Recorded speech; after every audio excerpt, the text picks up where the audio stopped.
Assalamualaikum warahmatullahi wabarakatuh. Alhamdulillah rabbil alamin. Wal 'aqibatu lil muttaqin wa la 'udwana illa 'alal zalimin. Wassalatu wassalamu ala asyrafil anbiya'i wal mursalin sayyidina Muhammadin wa ala alihi wa sahbihi ajma'in wa man tabi'ahum bi ihsanin ila yaumiddin, amma ba'du. Kaum muslimin, jamaah yang dirahmati Allah Subhanahu wa taala, pertama-tama marilah kita memuji Allah Azza wa Jalla. Kita bersyukur kepadanya atas nikmat yang diberikan kepada kita, sehingga dengan taufik dan karunia dari Allah Azza wa Jalla kita bisa menjalankan kewajiban yang Allah perintahkan kepada kita. Sudah hampir setengah kita melakukan puasa, melakukan qiyamul lail, membaca Al-Quran di bulan yang mulia ini, atau ibadah-ibadah yang lainnya. Semoga Allah menerima semua ibadah kita. Kemudian salawat serta salam kepada baginda Rasulullah sallallahu alaihi wasallam beserta para keluarga-keluarganya dan sahabat-sahabatnya, serta orang-orang yang selalu istiqamah mengikuti sunnah beliau hingga hari kiamat. Kaum muslimin yang dirahmati Allah Subhanahu wa taala, pembahasan kita pada malam yang berbahagia ini yaitu terkait tentang pendidikan puasa. Pendidikan tauhid di dalam ibadah puasa. Ibadah puasa yang selama ini kita lakukan, kalau kita renungi, kalau kita lihat bahwasanya di dalamnya ada madrasah besar, ada sekolah iman, sekolah harapan hanya kepada Allah, yang mendidik kita menjadi manusia yang bertauhid, sehingga barang siapa yang berpuasa karena Allah, berpuasa karena iman, berpuasa karena mengharapkan pahala balasan hanya dari Allah, maka Allah akan mengampuni dosa-dosanya yang telah. Maka sekolah ini, sekolah yang berujung kepada sebuah gelar takwa, menjadi orang-orang yang muttaqin, kita harus jalankan dengan sepenuh hati. Karena di dalamnya ada pelajaran, terutama pelajaran tauhid, pelajaran penghambaan diri hanya kepada Allah. Di antara pelajarannya adalah bahwasanya puasa mendidik kita untuk menjadi manusia yang ikhlas. Apa arti ikhlas? Ikhlas adalah beramal, tidak mengharapkan apa-apa kecuali wajah Allah Subhanahu wa taala.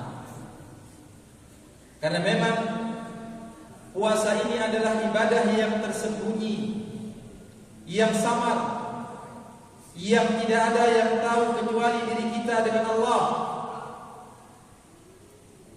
Maka ini adalah pendidikan keikhlasan yang harus kita berlakukan ibadah-ibadah yang lain seperti kita berpuasa.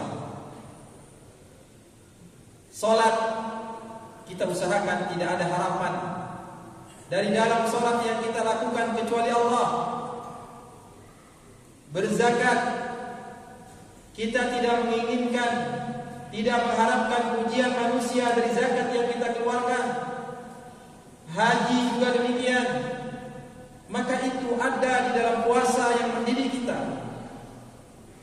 Sehingga di dalam hadis kursi yang sering kita dengar, kullu amali ibni adam lahu illa shaum,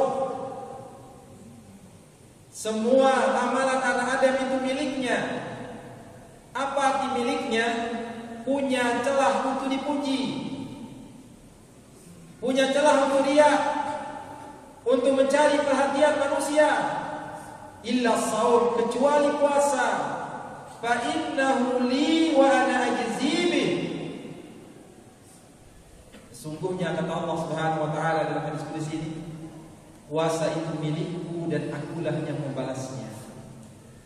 Itulah arti puasa itu milikku, bahwasanya kita tidak bisa riya di dalam puasa kita dibandingkan dengan ibadah-ibadah yang lain. Maka dari itu kaum muslimin yang dirahmati Allah, puasa mendidik kita supaya kita memiliki khabar, yang artinya adalah kita harus berusaha mencari amalan yang kita sembunyikan, yang tidak ada yang tahu amalan tersebut kecuali diri kita dengan Allah Subhanahu wa taala. Inilah cara kita untuk menjaga keikhlasan kita, melatih diri kita untuk ikhlas. Ada amalan yang tidak ada orang yang tahu. Istri tidak tahu, anak-anak tidak tahu, orang-orang tidak tahu. Dan inilah yang dilakukan oleh para salaf. Ada dari mereka 40 tahun ia berpuasa, istrinya tidak tahu. Ada ia yang berinfak, menyumbangkan hartanya, memikul gandum ke rumah fakir miskin bertahun-tahun sampai meninggal dunia, tidak ada yang tahu. Diketahui oleh orang setelah ia meninggal dunia. Dan begitu juga kita para jemaah yang dirahmati Allah. Cari amalan yang ringan yang bisa kita lakukan terus-menerus, sembunyikan dia. Bisa sholat malam, bisa sedekah, bisa membantu orang, atau bisa apa saja yang penting di dalam amalan tersebut hanya diri kita dan Allah yang tahu. Ini pendidikan yang pertama. Pendidikan puasa yang kedua adalah kita dilatih untuk menjadi orang yang selalu merasa diri diawasi oleh Allah. Inilah yang dikenal dengan muraqabah. Selalu merasa dilihat oleh Allah. Sehingga kalau kita merasa dilihat oleh Allah, selalu merasa dilihat, maka kita akan malu melakukan kemaksiatan di depan Allah. Di depan orang yang kita hormati saja kita malu bermaksiat, apalagi di depan Zat yang telah menciptakan kita. Kita berpuasa ini bisa jadi kita masuk ke dalam kamar, kemudian kita makan dan minum tidak ada yang tahu. Bisa jadi kita melakukan demikian tidak ada yang tahu. Namun kenapa kita tidak lakukan? Padahal kita makan dan minum tidak ada yang lihat. Karena kita beriman, karena kita bertauhid bahwasanya Allah melihat apa yang kita lakukan. Dan berlakukan ini juga dengan kemaksiatan-kemaksiatan yang lain, sehingga kita selalu merasa diri diawasi oleh Allah dalam semua kondisi kita. Tidak ramai, tidak sepi, tidak sendiri, tidak berdua, tidak bertiga, tidak jauh, tidak musafir dan lain sebagainya. Kalau kita selalu merasa diawasi oleh Allah, maka kita akan menjaga diri. Karena pada hakikatnya adalah bahwasanya puasa ini adalah benteng. Ia adalah tameng, as-siyamu junnah. Bahwasanya puasa ini adalah tameng. Tameng dari kemaksiatan kepada Allah Subhanahu wa taala. Bisa jadi kita para jemaah dari Allah, di depan manusia kita terkenal dengan wali Allah, namun ketika sendiri ternyata kita adalah wali syaitan. Di depan manusia kita terkenal orang saleh, musuh syaitan, namun ketika sendiri kita adalah orang yang paling jahat, bahkan menjadi teman syaitan. Maka ambil pelajaran akidah dari puasa ini supaya kita selalu merasa diri diawasi dimanapun kita berada. Kalau orang memiliki iman yang kuat bahwasanya Allah melihat dia, Allah melihat segala gerak-geriknya, maka dia akan malu bermaksiat maksiat kepada Allah Subhanahu wa taala. Kemudian yang ketiga, para jemaah dirahmati Allah. Dan masih banyak pelajaran-pelajaran yang lain, pendidikan-pendidikan yang lain di dalam ibadah puasa. Namun inti pokoknya ini adalah ini. Yang ketiga adalah bahwasanya puasa ini mendidik kita bahwasanya kita tidak memiliki apa-apa. Kita di hadapan Allah miskin. Kita di hadapan Allah lemah. Kita di hadapan Allah iblas, tidak memiliki apa-apa. Maka itu akan terasa ketika kita lapar. Ternyata kita tidak memiliki apa-apa. Kita lahir ke dunia tidak membawa apa-apa. Kita dikubur di dalam tiang lihat tidak membawa apa-apa. Kita dibangkitkan juga tidak dengan apa-apa. Tidak bersandal, tidak berpakaian, bahkan dihitam pun tidak. Kita ini lemah, tidak memiliki kekuatan sama sekali. Kita hanya menahan makan dan minum, baru setengah hari saja kita sudah lemah. Artinya kita ini adalah makhluk yang hina, makhluk yang lemah.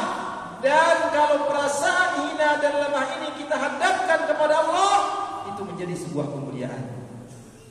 Maka kita di hadapan Allah Subhanahu wa taala harus merasa diri rendah, harus merasa diri hina, harus merasa diri tidak memiliki apa-apa. Lihatlah ibadah sholat, muka yang merupakan simbol kemuliaan manusia. Ketika ia sujud, ia menaruh pada tempat yang serendah-rendahnya, bahkan kemaluannya lebih tinggi daripada mukanya. Auratnya lebih tinggi dari mukanya ketika ia bersujud kepada Allah.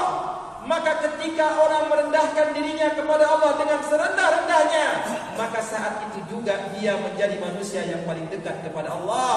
Sebagaimana hadis Nabi SAW,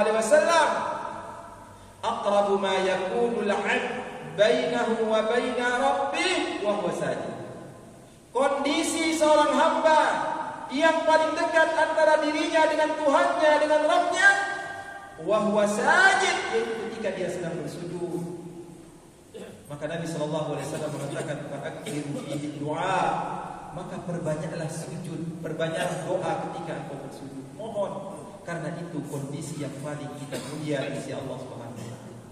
Maka mari pada jemaah rahmati Allah, kita rendahkan diri kita, tapi tidak di depan manusia, tidak di depan penguasa, tidak di depan orang yang berharta, tapi kita rendahkan dan hinakan diri kita di hadapan Allah Subhanahu wa taala. Kalau kita rendahkan diri kita di hadapan Allah, maka kita akan menjadi manusia yang mulia. Ini dia para jemaah rahmati Allah Subhanahu wa taala, sebagian dari pendidikan akidah di dalam ibadah puasa. Semoga kita bisa mengamalkannya, terus ada di dalam diri kita. Kita sekarang sudah mendekati purnama, akan mendekati setengah dari puasa kita, yang kemudian setelah itu akan berkurang sehingga Ramadan akan meninggalkan kita. Maka mari kita berolah diri, bercapek diri, maksimalkan ibadah di dalam kita menghambakan diri kita kepada Allah Subhanahu wa taala. Semoga dengan berlalunya Ramadan kita masuk ke dalam barisan orang-orang yang diampuni oleh Allah Subhanahu wa taala. Terima kasih atas segala perhatian. Mohon maaf atas segala kekurangan dan kesilapan. Wassallallahu ala nabiyina Muhammadin wa ala alihi wa sahbihi ajma'in. Assalamualaikum warahmatullahi wabarakatuh.